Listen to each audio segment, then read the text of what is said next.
TV. Johanda bau matiyo machiegni kod chiro masoko mjinga e boma ma Homa Bay ywaka ni gin kod luoro mar gamo tuoche mag nyaldiema kaluwore gi barruok mar dag minyaga masani keyo pi molil e kargi mar ohala. Giywak ni pi mochido ne ochako mol kanyo wuok tich juma mokalo. Johala go kotelnegi kod jakom gi oko ager okoni dag minyaga no osebedo ka barore kinde ka kinde kendo rocho chenro mage.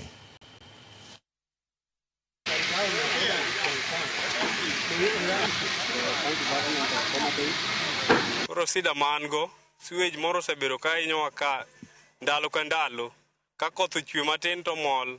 Koro sani ncho chako mol ching Sunday nyaka kawuono. Ne wan gi welo ka ne wadak maber, ne wachiemo maber.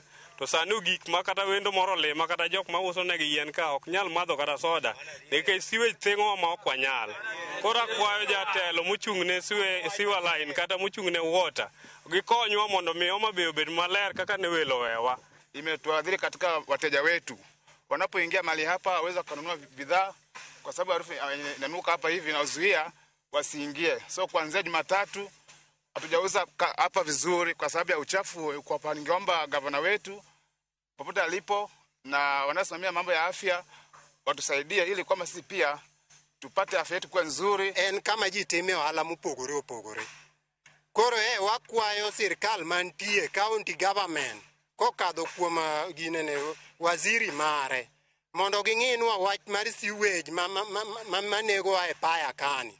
Paya kancha ka president obire tiyudo ka samoro ka koro welo sedhi to wan kaka jopiny koro ok wabe treated maber. Seche gi ma jokanyo no